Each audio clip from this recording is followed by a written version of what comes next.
Welcome to Mission Evolution Radio Show with Gwilda Wiyaka, bringing together today's leading experts to uncover ever-deepening spiritual truths and the latest scientific developments in support of the evolution of humankind. For more information on Mission Evolution Radio with Gwilda Wiyaka, visit www.missionevolution.org. And now, here's the host of Mission Evolution, Miss Gwilda Wiyaka. Welcome. I'm so glad you can join us. If you're interested in the latest evolutionary knowledge from today's leading experts, Mission Evolution is the place to be. This hour, we'll explore dreams for life and death. We spend 1/3 of our life sleeping and dreaming, yet dreams tend to be underestimated, misunderstood, and for the most part, disregarded. What is the purpose of dreaming? Is there hidden information and guidance in our dreams? Can dreams offer support for all stages of life, including death? With us this hour to walk us through the veil is dream analyst, author, researcher Craig Webb. Craig is also a widely traveled trainer and musical artist who's done pioneering lucid dreaming research at Stanford.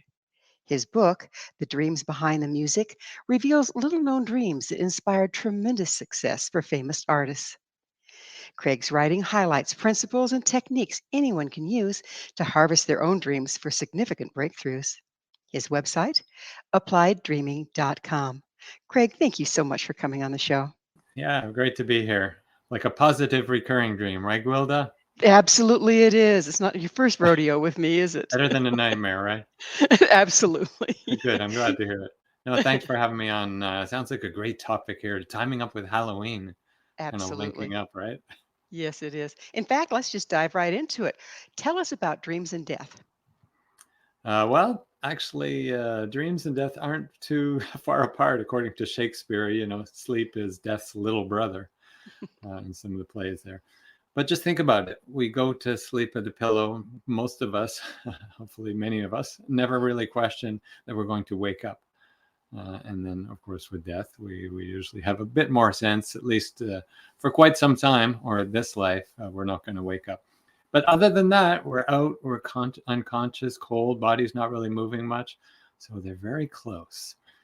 And let's say some of the altered perceptions, some of the ways of kind of tuning inward, we'll talk about many today, might be available in both states. I want to offer a little hint there. But certainly, of course, in dreams, we can tune into the other side, deeper states, maybe even our deceased across the veil, like many of the famous artists I interviewed.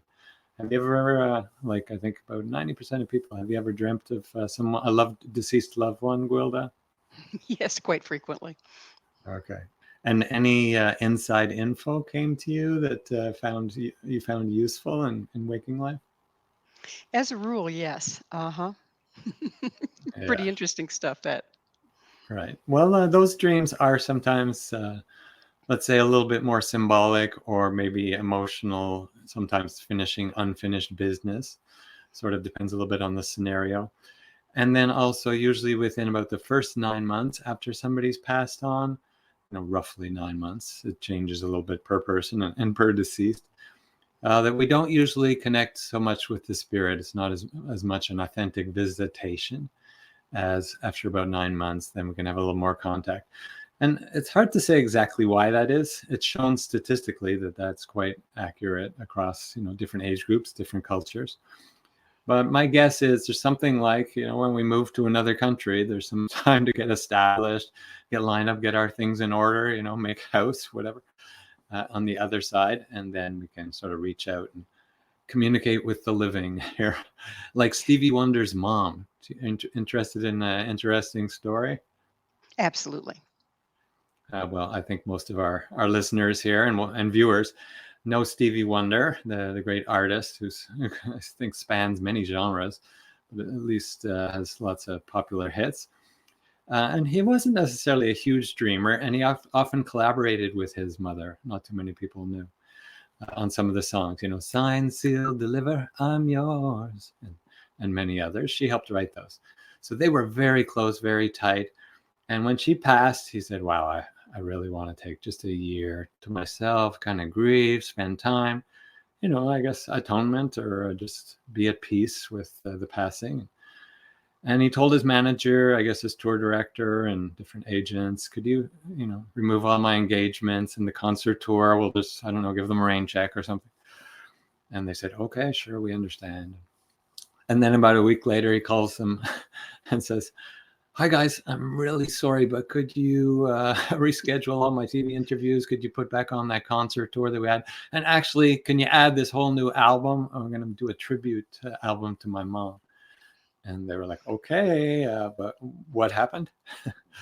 He says, well, my deceased mom came in a dream and said, Stevie, what are you doing? Your message is love and goodwill. And when you're in your deepest emotions, I guess, through our bond and me passing, she came in a dream and said this. She said, that's the exact time as an artist that you want to be out there connecting with people, songwriting, doing your tour. So get out there. And he woke up saying, okay. Mom kind of a nagged kick in him the from butt the from the grave. other side. Yeah. Oh, you gotta love it. That's a great story.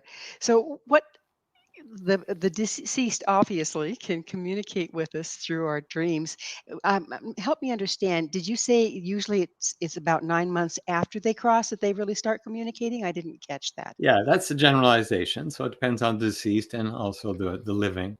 If we have a lot of emotion, let's just say, which is a very fair thing, that somebody we love passes and we're in a lot of grief or really sad, or maybe we even have the worldview they're gone forever, depends a little bit per person. That can be a little bit of a blocker, sort of holding on a little bit strong or too much at a time. There's certainly a time to grieve, and we're not rushing that. But some people are a little freer with their model, or maybe they have said everything they wanted to say, or there's, it's just pure love and trust that, oh yeah, it goes on the other side. Of course, it's great. It's more expansive. So a little different mental model. And sometimes they're able to connect pretty quickly thereafter. Example, this is a personal one too. A little word of honor here for my deceased papa. He, I guess, passed on, and I say graduated, about a year ago. And then about 2 months later, I was kind of practicing my pilot skills. I have a drone. So I was flying my drone in Maui. I took a little Christmas vacation there. And I wasn't so sure I wanted to fly over the ocean, because then a $250 US little device could become a submarine pretty quickly if the wind picks up in the wrong direction, or many other factors, right? So I was kind of taking but some of the interesting things might be over the ocean. In other words, the whales. So I was kind of getting my skills up, but I didn't have the confidence. And then my dad came in a dream one morning, very clear, vivid. So there's a couple hints when it's a visitation, it feels like real. And he said, hey, let's go catch some fish today. And a little bit longer than that, but that was kind of the main gist of it. And I said, oh, okay. And woke up going, catching fish. Well, I didn't have a deep sea tour planned, And my partner at the time said, hey, I want to just do a down day sitting on the lawn. We can go by the ocean, but I don't want to do too many activities today. I said, okay. I was kind of sitting there, but I took my drone to see if maybe I'll fly a little bit. And then all of a sudden I saw this kind of spout, about 2 kilometers away. And said, kilometer, maybe 2 kilometers, hard to tell. And said, okay, well, I think I have my binoculars so I can still see it. And I remembered the dream. Oh yeah, catching fish. Well, maybe catching fish on camera. Long story short, I was able to get some beautiful footage of a whale. So Nice. I guess Nice. enough confidence from the other side, a little nudge, go for it, live your dream. So Personal how can story. a great one, by the way. Thank you. So much of our dreams can be metaphorical and some can be literal. How can a person tell if they're getting a metaphorical visit from their parent because of something, or they're deceased, because of something that they're going through personally, or it's an actual visitation? How can you tell the difference? Yeah, and it's not always quite as like either or as that. It may be a bit of each. And some people, if you want to go very archetypal here, and some of the life is a dream kind of thinking, some of the Buddhism and maybe even some of the Indian philosophy, even these people in our waking life are symbolic in ways. The mother archetype, the father archetype, all the lessons that go with family, beloved friends of a certain, let's say, profession, they'll probably show up in our dreams symbolically. Is it the person? Is it just what they represent, the musical artist or whatever? So that could be a little bit of say, as I mentioned before, when it's very vivid, so the senses, I guess the inner senses, are really tuned in, sometimes even more like real, more vivid, more clear than waking vision. When the person has audio channel. And another hint when it's like a pretty clear visitation is when they've kind of changed age. Sometimes they're in their most beautiful, I guess 30s, 40s, looking all refined, and they passed on, let's say at 60, 70, 80. So that's a little hint. And then a pretty strong hint is when they come with a guidance, like my father did, I just shared, or like Stevie Wonder's mom. When they come with a little bit of a hint or a push or a nudge of, hey, kind of do this thing in your life after you wake up, that's a pretty strong hint because they usually bring gifts. Nice, nice. Well, it's time for us to take a little station Okay, break, but I'd sounds love to good. pick up with this on the other side. On Craig the and other I side. will return very shortly, so don't go away. This is Mission Evolution, www.missionevolution.org. Hello again. This is Mission Evolution, missionevolution.org. With us this hour discussing the power of lucid dreaming is Craig Webb. His website, applieddreaming.com. Craig, speaking of lucid dreaming, what is lucid dreaming? All right, switching to topics a little bit, but it ties in well with connecting with the deceased too, since in lucid dreams, that's kind of the scientific phrase, but people use other phrase, clear dreams. Vivid dreams can or cannot be, but the official scientific cutoff of kind of lucid means that we were able to say during a dream, with the body asleep in bed, that, oh my goodness, this is a dream, I'm conscious, and we can name it.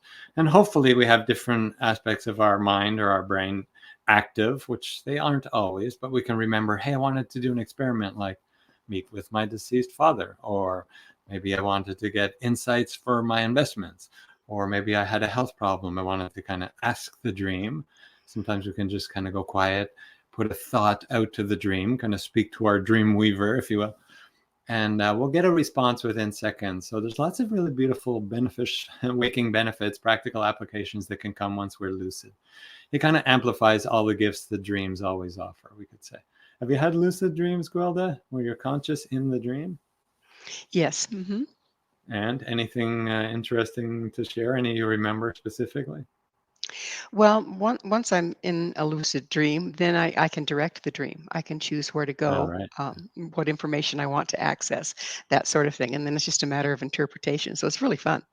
Are you a Um, flyer? yes, sometimes, but I do one of those fly and then run on the ground and then get my wings going and Uh, fly. all right, that's fair enough. So float, fly. Some people also run into a little bit of, we'll call it fear. It's sort of a false fear because, hey, our body's safe in bed. But when there's like power lines around, or someone tells us, get down from there, or that's not safe, or you'll go too fast, or something. So we do have to break a little through like the kind of forgetful barrier. Wait a minute, I'm safe in bed. Go for it. Have you ever had that, or any Yes, limitations like I that? not personally, but a lot of my clients have had that Uh-huh. fear of flying in their dreams. It's kind of interesting. Okay. Well, Yeah. we'll just throw it in here since nightmares or scary dreams can tie in with our Halloween theme today. Is that flying is actually just like falling, because a lot of people have had the falling dream, and some people still have it as a recurring theme. And the only real difference is the feeling. And people say, oh, that's kind of a you, but it is kind of flip sides of a coin. So the flying and falling, in other words, when we're falling, we're actually flying. It's just downward and feeling out of control, scared. Oh my gosh, I'm going to hit. And I wake up just before I hit often. That's how people are. But flying is kind of the same thing, except we have a little more guidance, peace. We can still go downwards. Jennifer Love Hewitt, our ghost whisperer, kind of appropriate celebrity for Halloween here. She said, oh, yes, I would kind of float down, land on these bouncy clouds, and then gently float to the earth, but without fear, right? So the direction doesn't matter too much. I encourage people, if you can get lucid, loosen up your id, your identification with your waking self, keep lucid and try to turn falling into flying next time. Just before you fall asleep, you can say, yes, if I have the falling dream, I'm just going to be free from fear, stay asleep, stay in my dream, and then maybe fly through the earth or take off in the other direction or something different than, scared, wake up. So I'd like to go into lucid dreaming and connecting with the deceased. Okay. Um, how do those two go together? How do they work? Well, let's just say now we have a little bit of our waking mind. That's kind of my definition of lucidity. We'll probably won't hear it out there too much in the literature, but my definition is different elements of our waking mind join us during the dream state. And then there's also, this is a separate topic, lucid living, where different elements of our inner perceptions and our dream life and our symbolic interpretations can join us in waking life. So that gets interesting for lucid living. And it can be very beneficial and practical. But for now, lucid dreaming, part of us, and it's not always on or off. Just think of like maybe different channels on like a sound mixer. Your producer can probably relate to this one there. That we have our memory, and the memory might be up or down. If the memory's down, we might not remember an experiment. Oh, I wanted to try flying, for example. And then we can have sometimes will, or kind of choosing things. And sometimes we can clearly know it's a dream, remember our experiment, but then just kind of get distracted and not really choose consciously, volition, you know. And then many other elements. Sometimes our vision, our visual sense isn't there, and people are kind of groping around. I sort of see some of the listeners and viewers nodding. Yeah, I've had that. So there's different elements that can be on or off. But ideally, as we get a little bit more skilled, a little more mastery, we can start to have all these functions working pretty strongly, almost at will. You know, full vision, full clarity, audio, and some of the other senses. We can tune in across time, because there's no limitations. Sort of linear time isn't limited in dreams. We can tune in across distance, clairvoyance, we might call that, remote viewing, because those kind of limitations aren't there in the dream state either. And many other inner perceptions, some a little bit less obvious. But once we master it, usually over a little bit of time, we can have some pretty interesting experiences. You say that we aren't bound by time. So is it possible to go to a deceased loved one before they died and clear up some stuff? Yeah. Well, if this is a friendly suggestion, not that I'm anybody's personal coach yet, let's say, or guru or anything, but if you have the chance, try to clear it up before the person passes. Otherwise, you'll Sounds end good, up yes. like Mike Rutherford, you know, that song, In the Living Years. I wish I would have told him. So watch out for that. But it's not always obvious. Maybe they're far away, or, you know, it's just a very, very tough emotional dynamic, or who knows, sometimes it's like they're in, let's say, a coma or something. Hopefully not, but if it does, then it's a bit tougher. So that would be a little bit more, we might call it shamanic journeying or meditation. People use different words, but we can certainly start to be conscious, have, let's say, inner perceptions, inner faculties available, where we can start to tune in through audio, feeling sense. That's pretty common for many people. Oh, I sort of feel like I'm with dad or my brother or my daughter or my ex-husband or whoever. I feel like I'm with them. So that's okay. And sometimes we get more visual, audio, and we're full-blown lucid, let's say, in a dream. And if they're past, we can sort of say, hey, you know what? I really missed you. Here's an example, because I try to make it a little practical. This is with pets. Actually, a lot of people, especially young people too, have experience of losing a pet. Maybe not family yet, but our beloved little family dog passed on when I think she was about 15. So she had a good life. But I was in California at the time, and I woke up really early because it's 3 hours, I guess, before. And I was just in the dream, and my deceased grandpa and grandma were there, and we were trying to get our dog to sort of a safe, and she was kind of stuck in this middle way, no man's land kind of place. And I woke up, and I kind of know my family, so I phoned Canada from California. I said, hey, how you doing? I offered a little empathy, because it's not obvious to lose our family dog.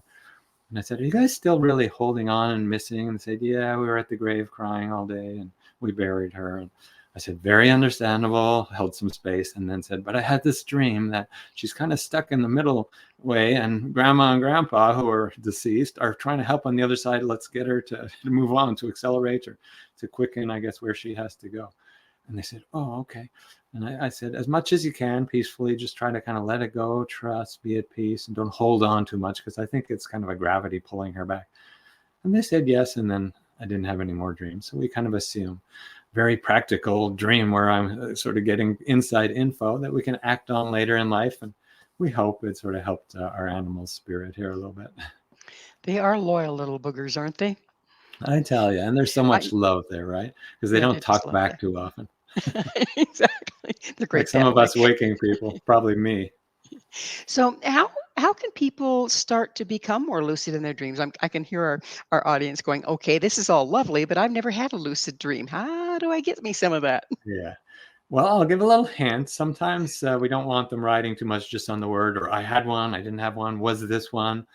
Because people come up and check with me, was this lucid? I usually just say there's always some lucidity in everything if you remember it. If you don't remember it, well, that probably wasn't too lucid. But even if you remember a dream that's starting to have a little bit of waking mind there, your recall is there. So first step is dream recall. Really start boosting dream recall. We can give lots of tips. There's some tips at Applied Dreaming there, appliedDreaming.com with 2 Ds, Applied Dreaming. But those are free recall tips. But I'll give one quickly here. When you wake up, just try to stay really gentle, quiet. If you can, keep your eyes closed, because the visual sense can really blow out our dreams quickly. And then try not to move. So when you wake up, kind of keep your body in the same position. Or if you move, just go back to the same position you woke up in. Those 2 things will really help a lot. And then there's a bunch of other factors. So that'll boost recall. And once recall goes up, because naturally for people who are sort of intentioning and aiming towards it, usually around on the order of 1 out of 10 dreams can start to become lucid. So it's just the number of dreams recalled increases the number of lucid dreams. And then some specific techniques to help increase awareness during the dream. There's lots here. I'll mention one that's not obvious just because it's kind of easy and people can try it like today or tonight. If you go for a nap, try it. Is just enter into a really nice, gentle, expansive sense of well-being, of just good presence. If you have concerns like, I don't know, to-do items or emotional concerns or health or anything else, I guess try to take care of as much as you can of that. Have a walk, have a bath, write down all your to-do items, call whoever you had to call to clear up something before you go to sleep, so you can get really rich, quiet, and expansive. And it's not by intention, but it's just kind of by secondary or indirect attention of clearing the mental chatter and the emotional chatter that will naturally be in a big, expansive, lucid space. And then the dreams come spontaneously where we know we're dreaming, we can start flying. So clearing, quiet, well-being just before sleep. Well, we're going to have to take another station break. But Craig, this Okay. is fascinating material. We'll get on into some more of it on the other side. Great. Craig and I will be right back to continue this fascinating discussion. So you stay right there. This is Mission Evolution, www.missionevolution.org. Hello again.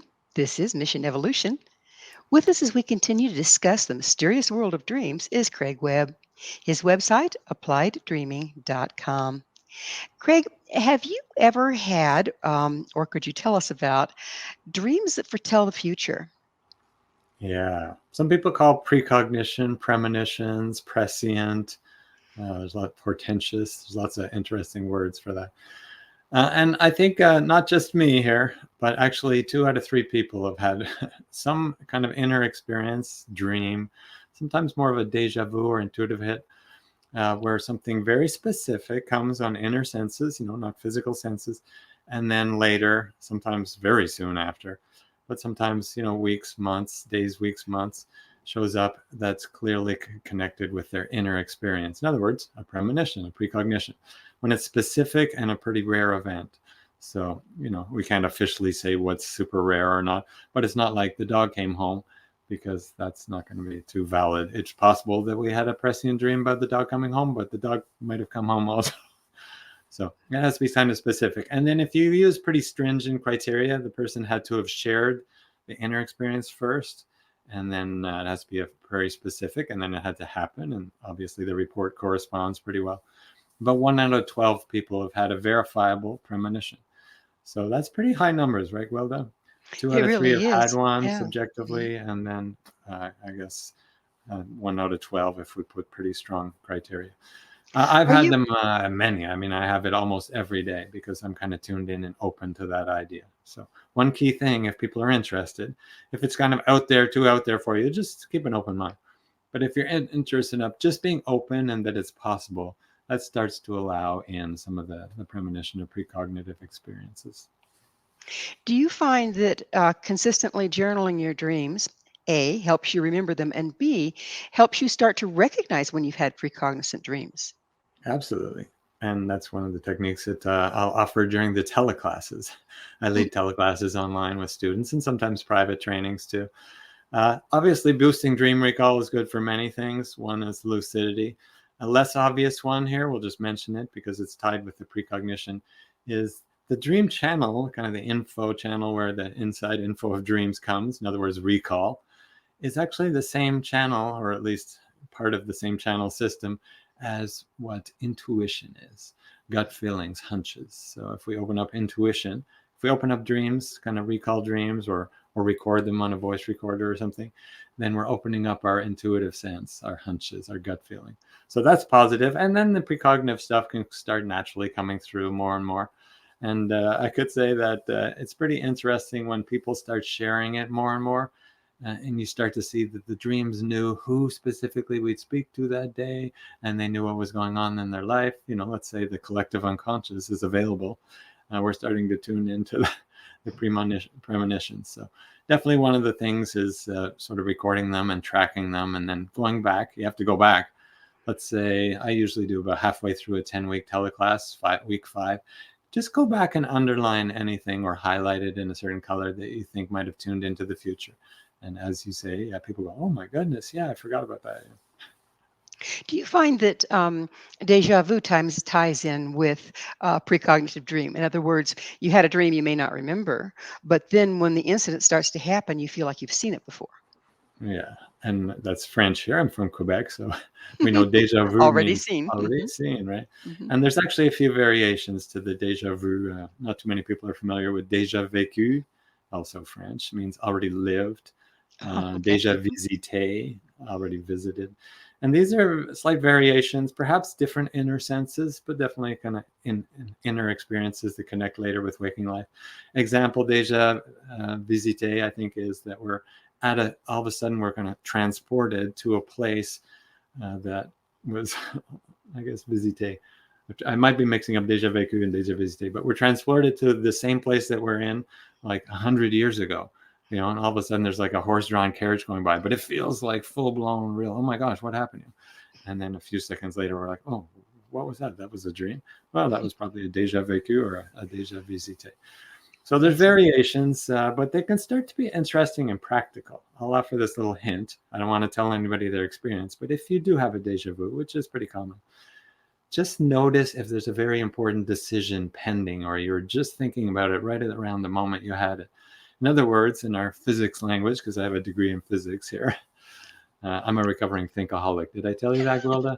No, you didn't, but I'm Okay. really proud of you. Good. At least I'm recovering, so I can say that I'm not just a physicist now. One of me is a physicist. But I can say that for these déjà vécu experiences, it's really important that we sort of notice that choice point, because it might be that probable futures are splitting very soon, and the déjà vu is kind of offering us a hint either that we're about to make an important choice, and it might specifically in the content of the déjà vu offer a hint that which direction is better. In other words, if it's a scary déjà vu or something we're left with a bad feeling, probably change whatever choice we're about to make, or just wait on it a little bit. And if it's a really good feeling, we all of a sudden come back and we're feeling kind of elated or excited, full steam ahead, make the choice, the one that we were planning on, kind of don't spend too much time on the indecision. So watch out for, I guess, choosing closely related to déjà vu. And then many people do connect it with dreams they've had before. Oh, I saw this in my dream. So that's Which common. could have been a precognizant thing. So you mentioned nightmares, that they can sometimes come as a warning. So this fits right in there, doesn't it? Because if it's a warning, it's a foretell. How does that work? And what can you tell us about that? Well, nightmares, there's a few classes, so we don't want to group them all into warnings. I'll just mention generally a little bit first. Sometimes it could be just a body level kind of unpleasant dream. Let's say nightmare. Little kids might say, oh, it wasn't a nightmare. It was a bad dream, though. Okay, whatever language. But we want to use the language of the audience. So it could just be, we had a huge pizza around like 11:45 p.m. and went to bed at midnight. It's probably not going to be really worth interpreting if we had a nightmare. Not spending too much time on analysis, other than, don't have the pepperoni pizza at 11:45 p.m. So there's a message there, but it's not really to explore, open it up too much. So that's kind of body level dreams. Then there's definitely on the more the symbolic end of the spectrum of kind of warning dreams. It might be about some unfinished business, Sometimes these things can be clearly past life memories that are a bit tough to track. There's some really good tracking ones. We can talk about it in a sec if you want, but I'll just mention, search YouTube for James Leninger. That's a young boy, and I think it was ABC did an incredible special on him, and he very clearly and provably actually dreamt his past life as a World War II pilot that went down, and he had lots of specifics. So it might be a little bit something that's hard to track, more symbolic, past life, or other variations. And then we definitely have the clearer warning dreams about an upcoming, pretty probable future. If we don't change our course here, bad things coming. Sometimes we can't always change the course. Maybe it's just to give us peace that it was something coming, that we can change our reaction or response emotionally, especially if it's somebody else, warning dream. But example here, a little bit more practically speaking, is our dear friend John Lennon, I guess everybody's dear artist. He actually had two fairly clear dreams about a year before his murder, and then one other more symbolic dream. If you kind of analyze it, it seems a little clearer. And the symbolic one was actually kind of positive. So it suggests that maybe his passing, his assassination, wasn't necessarily out of the cards. It was sort of meant to be in some strange way. But he did see very specific things, a chubby stranger wearing spectacles, loaded specific kind of revolver. And then the second dream, outside the Dakota, which was the hotel he lived at. So some pretty specific stuff, but he's a busy gent, and a year later he probably didn't have all the dreams handy or thinking of them, and unfortunately that exact thing came true. So these things can really end up as life and death. That's the next question, and you did touch in on it a little bit earlier, but when we have precognizant dreams, can we indeed change the future by paying attention to them and making the right choices? Yeah, well, sometimes I would say. So think of it as probabilities again. We're back to our kind of physicist model. Some of these probabilities are very strong, like possibly some of our viewers and listeners today might have pre-dreamt a huge worldwide event like September 11th, or a tidal wave, or a certain earthquake in their area. These things probably aren't something we can really avoid. Maybe September 11th, I don't know. But the tidal wave and the earthquakes, it's pretty hard, right? But it might come for us to change our emotional response to the event, or prepare ahead of time so we can help somebody or protect somebody or save somebody else's life. Example from my book here, The Dreams Behind the Music. There's a very interesting and Canadian story.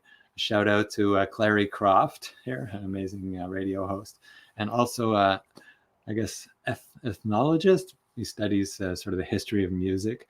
Really interesting gent that I had the good fortune to meet. And he said, oh yes, well, I had this very interesting story. And he told the whole story of, there's a woman and she dreamt of this terrible sailing ship with black sails, ominous, kind of stormy clouds, etc., big winds, and woke up. And her husband was the first mate on none other than a sailing ship, but it didn't have big black sails. But he was scheduled to leave that day for a trip to Mabou, Nova Scotia, actually, or sail from Nova Scotia, I forget, but I think it was to Mabou. People can track this. It's around 1900s. And she said, you're not getting on that boat because I saw that ship kind of like crashing, storm going down, etc. And he says, well, I have to get on the boat. The skipper's wild all these fish. They're going to go bad. If I don't do it, the owner of the boat, nobody can do it because I'm the first mate and he doesn't have any other staff. We're going to have to leave a cliffhanger. Oh, we'll leave you a hanger. Oh, a hanger. But it is time for a station break. Perfect. Please stay with us as Craig and I explore dreams for the living and the dying and take up again on this amazing story he's been telling us. This is Mission Evolution, www.missionevolution.org. Welcome back. This is Mission Evolution, missionevolution.org. This hour, our expert guest is Craig Webb. His website, applieddreaming.com.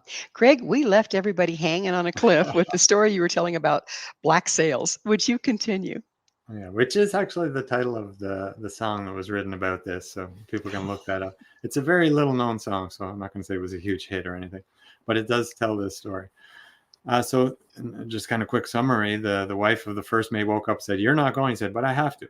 So he went over to the captain after, I guess, a long discussion with his wife, 2 hours later.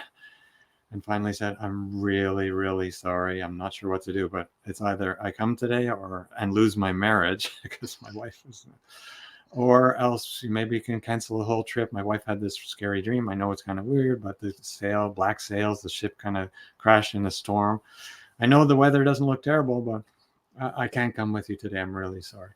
And the captain was like, "Oh, I guess he was upset." We don't know the exact details, but he eventually said, "Okay, well, I'll just take my son as the first mate because first mate's not coming."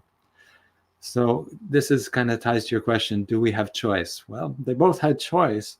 One had more of a trend to just do whatever and maybe not believe, and the other had a wife and a loss of a marriage or something really.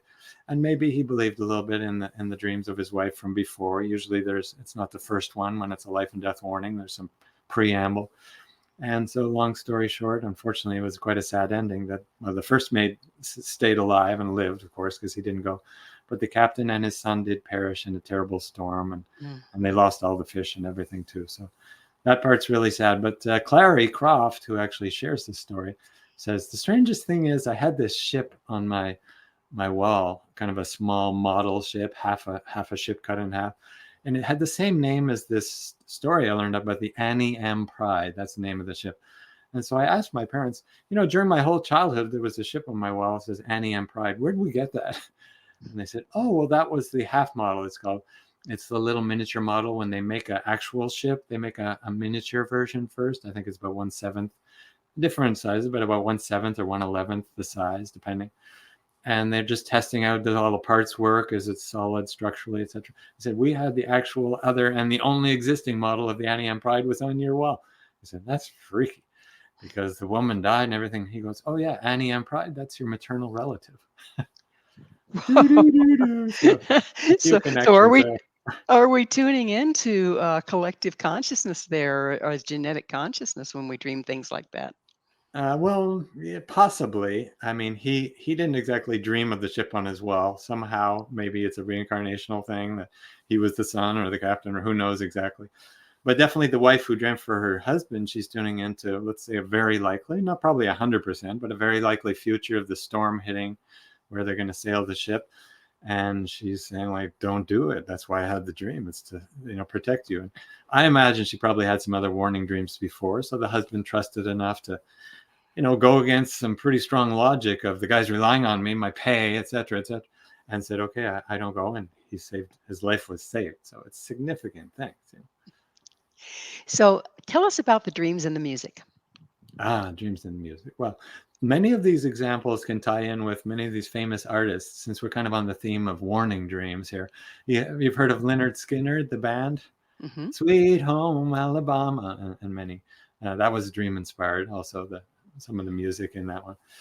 But they had a portentous dream. I guess the backup singer, who wasn't on tour at the time, she had his warning dream: plane crashing, fiery, lots of people, blood, and dismemberment, really unpleasant, terrible nightmare. Woke up, and she wasn't on tour. She goes, "Why would I dream this? Symbolic? I don't know." But then all of a sudden the phone rings, and I guess Ronnie Van Zant, the lead singer, says, "Hey, won't you come join us again on the next date?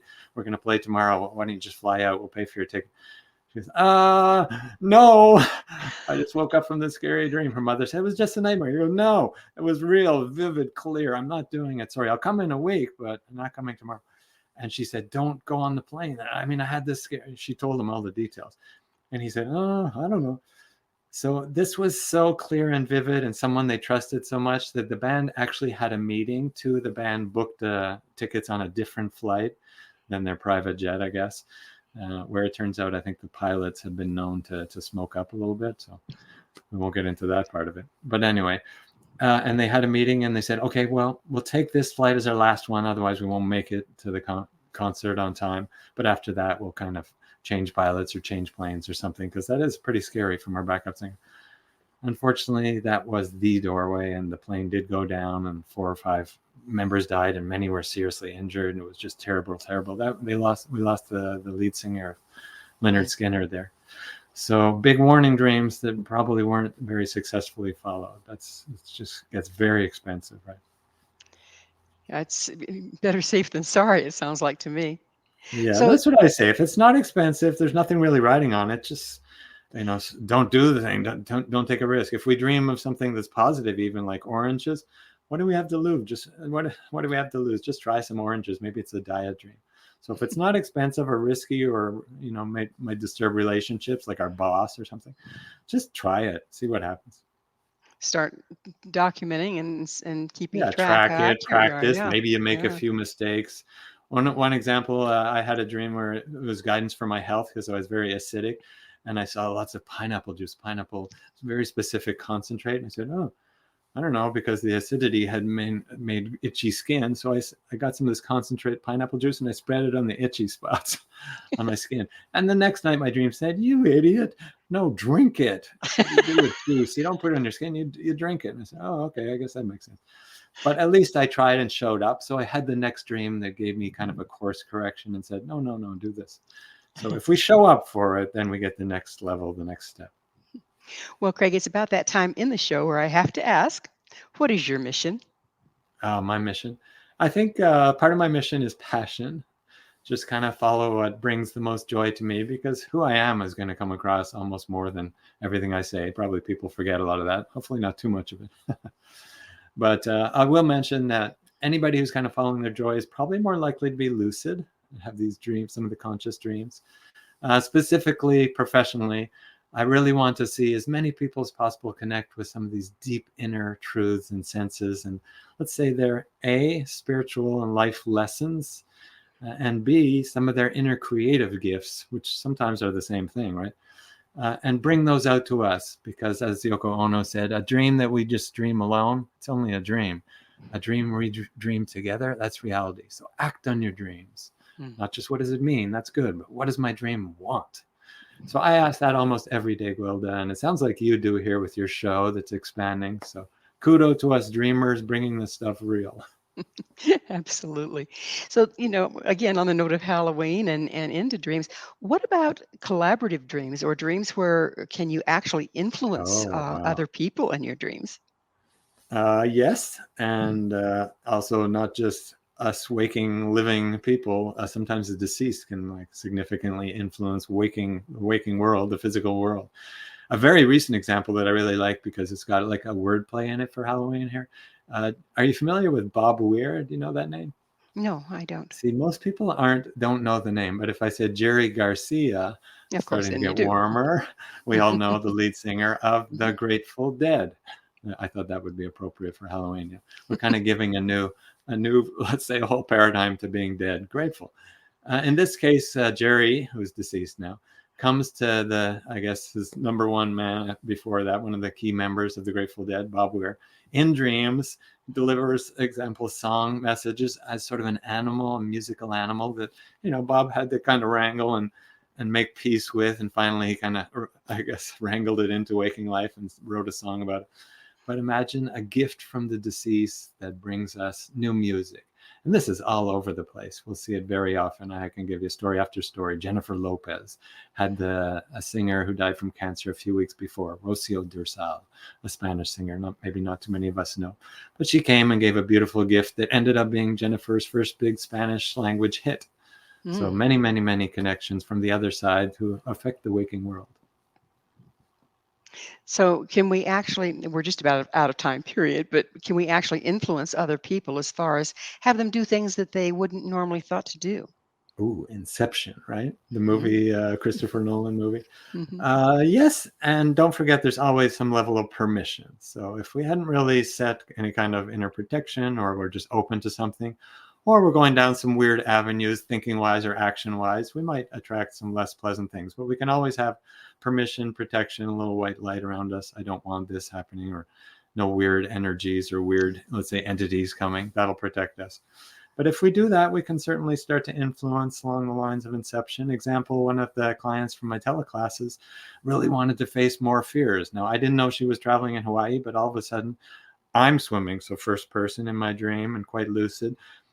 In dark waters, scary things going by. Is that a shark? I say, no, it's a log. I kind of choose with will because I know I'm lucid. It's a safe thing, and I let it pass, and I'm kind of going through fears. I wake up and, oh, that's kind of a weird one. But I just shared it on our group list, and she goes, that's very strange, because this week I was there in the water going a little bit beyond my comfort zone. It was kind of murky because all the the sand was kicked up here in Maui. But I decided, no, I'm not scared. I saw something down there. No, it's a rock. And I kind of was able to bridge into like freedom from fear. I said, oh, maybe on the inner levels, I kind of helped or Influence assisted that. a little bit. Or yeah, who knows? Well, Craig, I could go on and on with you. It's just always so wonderful Thanks. having you on the show, but we are out of time. Thank That'll you so happen. much for coming back on. I'm very grateful too. And if people want to check out the book, thedreamsbehindthemusic.com, I'd love to get your feedback. And if you know any artists that aren't in there, please write, because we could share it with more people. So thanks to you, Gwilda, for getting the word out there. Thank you, Craig. Our guest this hour has been Craig Webb. Craig is the author of The Dreams Behind the Music, a dream consciousness researcher and an inventor. His website, applieddreaming.com. This has been Mission Evolution. For more information or to enjoy past archived episodes, visit missionevolution.org. Please be sure to join us right here next time as the mission continues, bringing these wonderful experts to help an evolving world.